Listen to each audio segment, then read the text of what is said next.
Welcome to Conversation with Zaki Baruti, with your host, Zaki Baruti. And like always, I want to give a shout out to my biological family, what's happening, to the Universal African Peoples Organization family, what's going on, and to New Life Evangelistic Center family headed by Reverend Rice. Keep up the great work, and a shout out to our amazing cameraman, Bob. On that note, we'll have a great show this evening because in studio with me is Arthur, who I've known for a number of times, especially out of the Ferguson uprising, and that's none other than Yahkhahnahn. I hope I didn't butcher the name. You always do, but I love you, man. I love you, man. I love you, definitely. So it's pronounced YahkhahnahNAmmi, but my birth name is Perrie Daniell Gibson. I write under the pseudonym YahkhahnahNAmmi, and as Zaki Baruti said, yes, we were out there on the front lines during the Ferguson unrest and various other unrest in St. Louis, Missouri, and Illinois. So with that being said, yes. What's up, Zaki? And you, man, and I'm proud of you because you are an author, and one of the books that you have published is Live or Die Trying, and that's book 3, My Journey to Freedom, Forgiveness, and Healing. And we'll be discussing the book this evening. But before we do that, I always like for my audience to know a little background information about the person I'm interviewing. So wherever you want people to know of you, a little bit of your history, past, whatever you want to share with you, please do. Then we get into the book. Thank you. I appreciate that. Well, like I said, my name is Perrie Daniell Gibson. I write under the pseudonym YahkhahnahNAmmi, and most of you guys know me in the streets as Yah or YahkhahnahNAmmi. Personally and intimately, I go by King Yah today, but I'm just trying to do what's right, man. I'm just out here just trying to uplift our kids and give them an opportunity because I didn't have that opportunity when I was a child. I made some poor decisions. But before that, before we can even go to the poor decisions I made, Zaki, and you don't know this, but when I was a child, I was dyslexic. I couldn't read. I couldn't write. I struggled educationally. I had some challenges. Did you grow up here in the St. Louis area? I'm from Illinois, so I grew up in Brooklyn, Illinois. Okay. Up until the time I was about 6 years old, and then my family moved away. We lived in St. Clair County. My stepfather was military, and so, but life started off pretty challenging. Having experienced dyslexia, having issues with reading, with writing, having the educational challenges, and then from that, being thrown into a community of people that didn't look like me, right? And so that was challenging because I grew up I lived in a small town in St. Clair County, and I was the only black kid in 4th grade, right? Oh, wow. And so that was challenging for me as well. And then everything else that went along with that, including some of the racism that I had to endure as well. So I've been fighting for justice all my life. Right, all my life I've had to fight for my position, for my rights, for my just as a person, right? And so I've been advocating for justice for anyone that's ever been,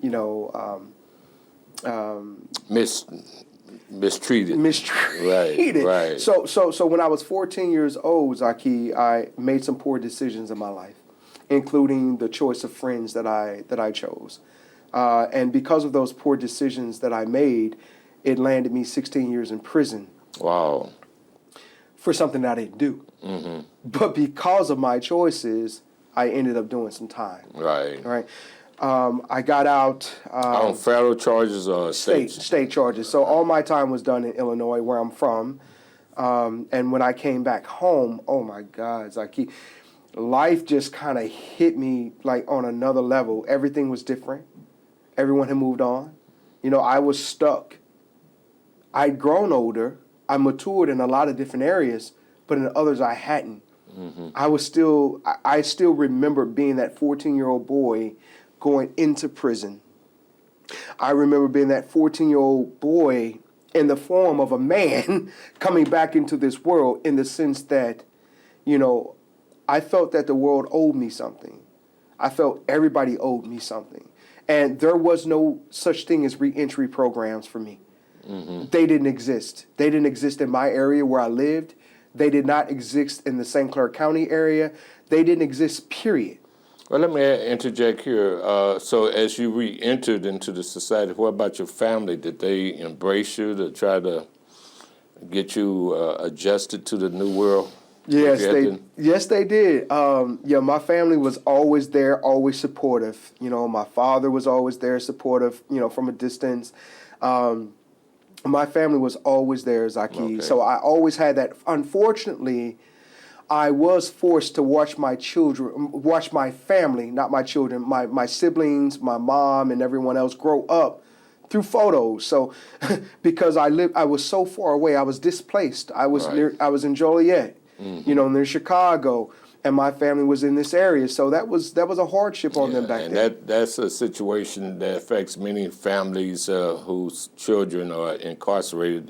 The distances that they're away from the children. I understand that, but let me ask this: as we move forward on your book, in that you couldn't write, I mean, had that problem early on. How did you overcome to begin on the journey of being an author? Sure. I want to say this, Zaki. When I was 14 years old, I remember being locked up, right? And I was in this small cell. Wait a minute. Let me. I didn't explore that enough. Now, you were 14 when you were incarcerated. Yes. That's a juvenile. Yes. Okay. Yes. You were incarcerated as a juvenile. Mm-hmm. Wow. And then they waited till I was 15 and charged me as an adult. You were charged as an adult. And what was the charges, if I may? Attempted first-degree murder. Okay. All right, so with that said then, going back to my original question, okay, so you're into the prison system, and you're going in kind of like illiterate, to say the least.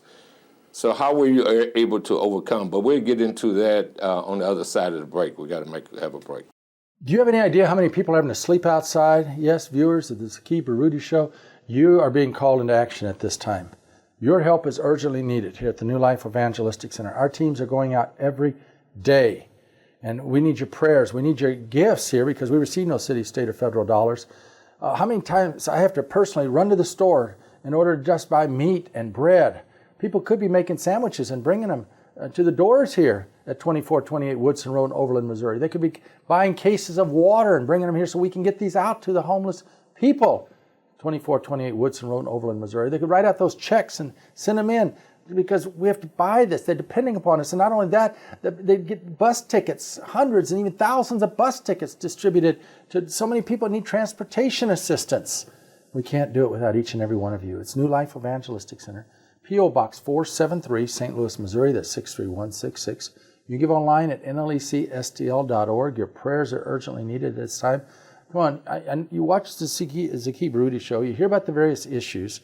Now it's important that we respond to those issues by helping so many people that have fallen through the safety nets in spite of the promises of the politicians.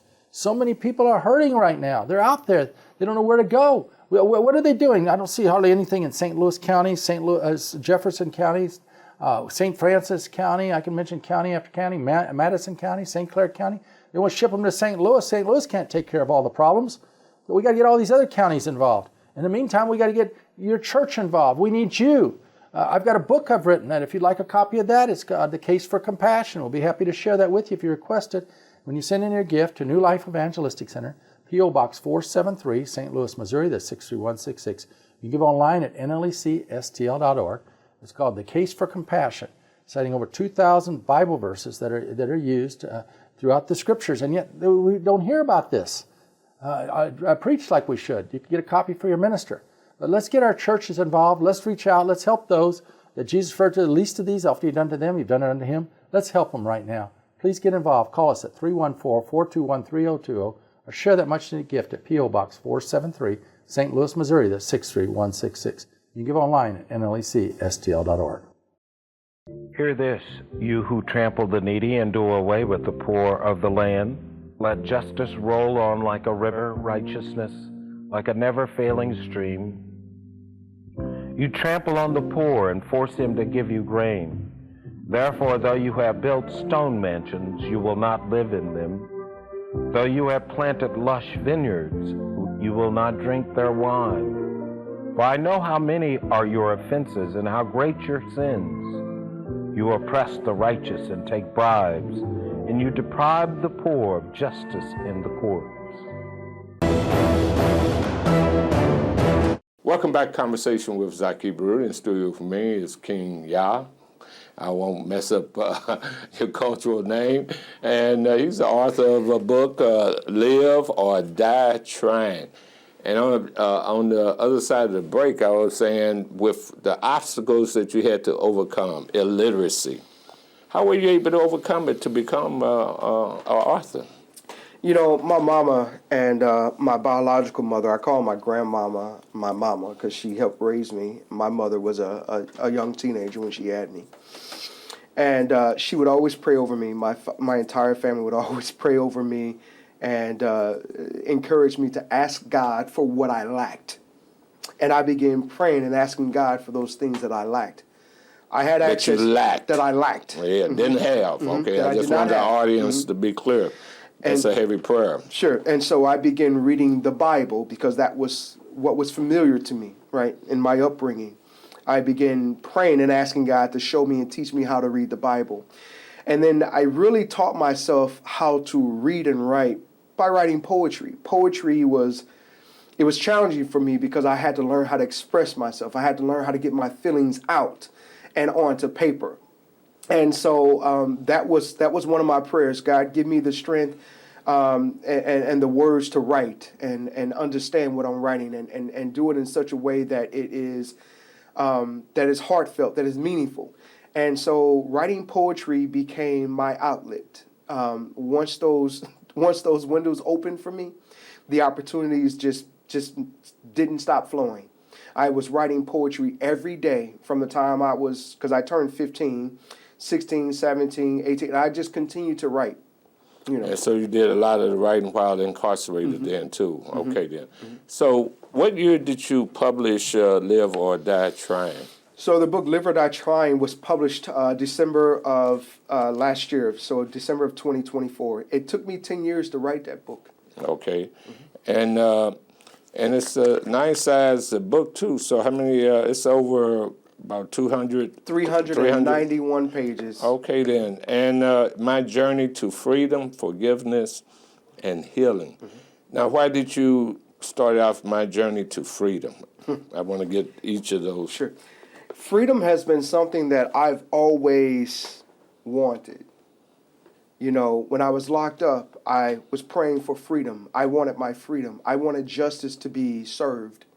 I wanted my story to be heard, right? Because no one knew what my story was. No one knew why this incident happened, right? But as I stated before, I was 14 years old. There was two other guys that were with me, and they were much older than I was. Okay, so they put everything on me. Yeah. Yeah. They said I did everything. So I just kept my mouth shut because I grew up under street code. You don't talk, you don't snitch, you get caught for a crime, guess what you do? You do your time. So I sat and I did my time. So I've always been on a journey for freedom and fighting against injustices as far back as I can remember. And so while I was incarcerated, Zaki, my mind was free, but my body was in prison because I read and I studied and I applied myself, right? All those years that I was in prison, all the 16 years that I was sentenced to. You know, that's real deep too, because my mind went to many of the black political prisoners that, you know, going back to George Jackson and Mumia Abu Jamal. That even though your body physically is captured, as long as your mind is able to become free. Forgiveness. My journey to freedom, forgiveness. Yeah, man, I tell you, that forgiveness is a big piece. It's a huge piece, Zaki. I struggled with that. How do you forgive someone that's intentionally hurting you? How do you forgive a system that is systemically putting you in this place of injustice, right? There is a miscarriage of injustice happening to melanated men, black men across the globe, especially here in America. I experienced a miscarriage of injustice, you know, as a child, as a youth, being 14, coming out of prison and going back 8 years ago. Well, you've heard some of the stories, you've seen some of the things that they've put on social media and in the news about false accusations made against me, right? Again, a miscarriage of injustice. And so I knew these people, they knew me, but you want to smear my name and discredit me and demonize and dehumanize me for something you know that I didn't do. And then you have the justice system backing that up and backing them up because of accusations that were made. No evidence, no proof, no witnesses, right? So again, a miscarriage of injustice, right? So I've always asked myself, how can I forgive someone or a system that has been so cruel and unjust to me? So it wasn't about forgiving the system and forgiving those individuals per se. It was about forgiving myself for allowing it to happen, for allowing myself to be put in those positions in the first place, for allowing those decisions. You know, it was because of the decisions that I made. Okay. Right? Now, going one more time back to your original incarceration, you say you were with two other older people. Mm-hmm. Whatever happened to them? Were they charged and put in jail? So, I don't know all the details. I knew that at some point we were all charged because of the plea deals and things that they made and politicking with the police and the feds and all that stuff. They put everything on me. Like 30 seconds from the time I was incarcerated at the age of 14, they told them everything. Them, the police in Granite City Police Department, the two guys that were with me told them everything except for my DNA. Everything, what I was wearing, what I had on, what I smelled like, what I looked like, everything. They stripped me of everything. Every piece of clothes that I had on, they took it all off. I was in my underwear in Granite City Police Department back then when I was 14. Okay. Being interrogated. Right. And without any legal representation? No legal representation. Okay. My parents were not contacted for hours. Okay. Complete my journey to freedom. We talked about freedom, forgiveness, and healing. What were you addressing in your book on healing? But before we do that, we got to take another break. So many people are hurting and hopeless. They feel despondent and in despair. They are living on the streets in conditions that are horrible and not suitable for any human being. And it takes so many loving people to walk alongside them and give them opportunities to change. Zaki Baruti and his show is exposing the people who are making a real difference in our community. And he's been a faithful partner of New Life Evangelistic Center for many years. And I want to invite you to be like Zaki Baruti and make an impact in someone's life today. You can love others well, and you can do it in a meaningful and powerful way. I am so thankful for people who have partnered like Zaki, and I just want to share some of the impacts that you're really making when you partner with New Life Evangelistic Center. You're offering 365 days of care for a woman in need who's fleeing domestic abuse. You're offering not just care, but discipleship and mentorship and training services for her. Not only are you doing that, you're also getting hygiene kits and survival gears into the hand of people who need them, who are living on the streets of St. Louis. Not only that, but you're caring for orphans and widows in India, and you're preaching the gospel in every single one of these places, India, Ukraine, and all throughout mid-Missouri. You're also helping hundreds of people each day in the day center in Springfield. You're making a real impact on the lives of hundreds every single day. And you do that when you partner alongside New Life Evangelistic Center, along with faithful partners like Zaki Baruti. How I thank God for people like you for change. Welcome back to Conversation with Zaki Baruti. In studio with me is brother Kenya. And he's author of Live or Die Trying, My Journey to Freedom, Forgiveness, and Healing. So are you healed? Yes, Zaki, I have gone through a healing transformation in my life. I've gone through a lot, and I've matured through it all, which is the meaning of King Yah, one who has triumphed over tragedies, one who has triumphed, kind of like the phoenix rising from the ashes. And so that's where King Yah comes from today, which is a compilation of YahkhahnahNAmmi, Y-A, those initials. But yes, I am healed. It took a long journey. In some areas, I'm still healing. Okay. Now, in your book, the table of contents, you have about 28 chapters. And I just want to highlight a couple. The time just goes too quick. It does. Just highlight a couple of the chapters. I'm going to just start with PTSD and resilience. What are you speaking? If you can just hit these real Sure. quick, the Yeah, points. I'm going to try to get at least 3 or 4 of the chapters in. Go ahead. Sure. So again, as a child, I was 14 years old, and I was locked up for a crime I didn't do. I was locked up away from my family, hours and hours away from my family. So I developed some PTSD. I developed some separation anxiety, and then being locked up in prison, in adult prison, when I was actually 17 years of age, the things that I saw, the murders, the rapes, all these other things that I witnessed and heard happening in and around me, it caused some PTSD. I can imagine that. Yeah. Okay, the birth of a nation. So the birth of a nation, it really talks about me coming home, finding a wife, getting married, right, having children, the birth of a nation. So it's really a chapter dedicated to my children. Oh, okay. And out of that, though, you had another form of PTSD in terms of, I guess, divorce, custody. Mm-hmm. So how long were you married? So I was married for about 8 years. 8 years. I was married for 8 years. How many children did you have? We have 2 together. Okay, then. So are you in constant contact with your children? Well, that's something that they're going to have to check out for themselves when they read the book, because okay. it goes into details I about can respect that. about what's happening and what transpired, with those chapters and that part of my life. Okay, then. Money, Power, and Light District.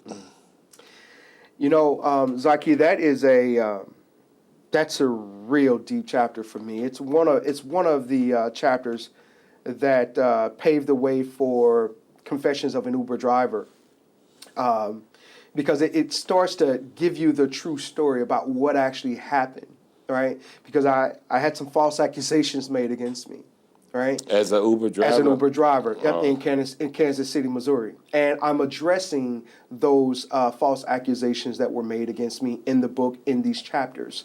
Confessions of an Uber Driver, that's one of them. Money, Power, and Light District. There was a lot of power, a lot of politics involved in this, knowing that I was a activist in Ferguson. So I was under attack. I was being attacked. Now, this seems to be very powerful. Homelessness to higher education. Homelessness to higher education. I had never given up on my education. I loved education. I loved learning. I just didn't like nor appreciate the schooling system that I was subjected to. I was subjected to the school-to-prison pipeline. And that didn't stop me from learning. So that chapter specifically, from homelessness to higher education, I was homeless when I received my high school diploma as an adult. I was homeless when I received my when I graduated and completed Job Corps. I was homeless when I got my PhD, my first PhD. So it didn't stop there for me, Zaki. I was homeless when I went to St. Louis Community College. I was studying to be a nurse, getting my associates in nursing. And so I was homeless when I was going through these things. I was homeless when I was even writing this book that's in your hand. Mm-hmm. Okay. Right. So I didn't let those things stop me, even though I had I was fighting for my life. I was fighting for my freedom. I was fighting to heal because of what I had gone through, because of the false accusations made against me. I continued. I had to find an outlet instead of going back to prison for something that I could have done and would have done because of what I was being subjected to. I chose a positive route, and I began writing. So where did you get your PhD from? So I have a few doctorate degrees. I have one from Universal Life, and I have a doctorate of divinity. I became an ordained licensed minister, so going through seminary. Oh, okay then. On that note, we got to take our last break. Since 1972, New Life Evangelistic Center has been on the front lines, reaching out, helping the hurting, the homeless, the fatherless, the widowed throughout mid-America. Yes, although it's had its roots in St. Louis, it now has expanded throughout mid-America into India and Africa, Haiti, and other places around the world. Oh, what a history New Life Evangelistic Center has. And we have many of these history books available to you, and they're right there on Amazon. And if we can help you get one of those, you contact us at 314-421-3020. But in addition to all that, we want to share a lot of that history with you right here as we take a look at how the work began and how the Lord has taken us throughout the years and the miracles that we have seen, all because of caring people like you. You're part of the history of the New Life Evangelistic Center. And we're believing that 2025 is the year that the center is going to become alive and seeing the Lord do exceedingly beyond we can even ask or think. We're on the verge of miracles. Yes, New Life Evangelistic Center has a rich history, but there's much more yet to come. And that's why I'm inviting you to familiarize yourself with the history of the past and be a part of the miracles of the present. Yes, let the Lord God Almighty work in you and through you. Let Him do exceedingly beyond what you can ask or think. He's got a purpose for you.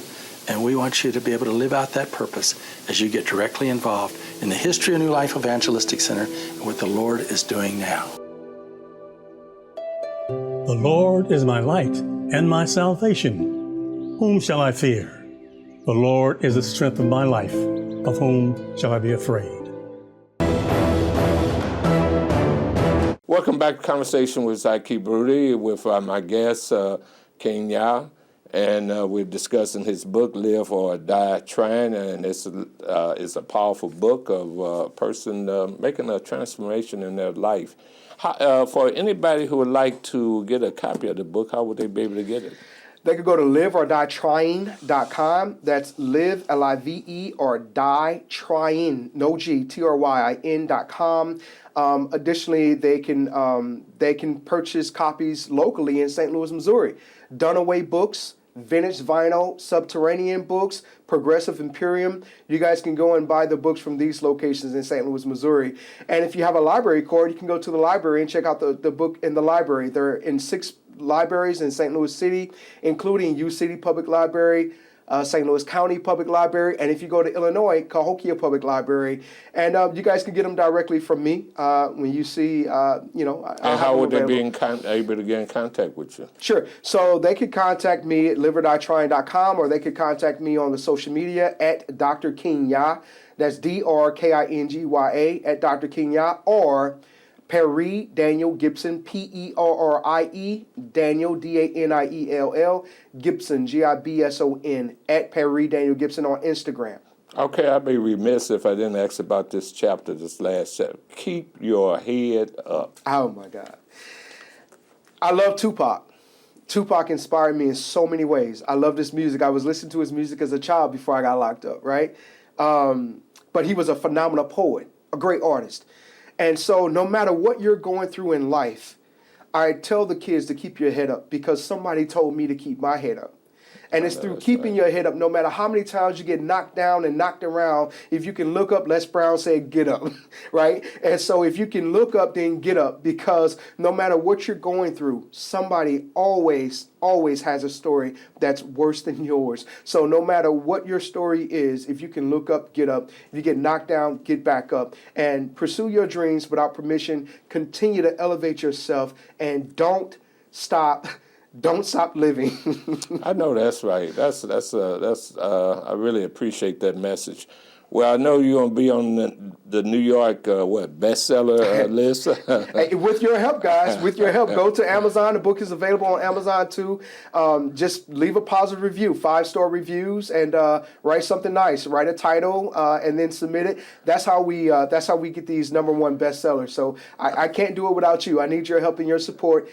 Continue to contribute and show your love. Thank you. Well, I truly appreciate you being in the chair as we discuss your book. Yes, sir. You stay strong and keep your head up.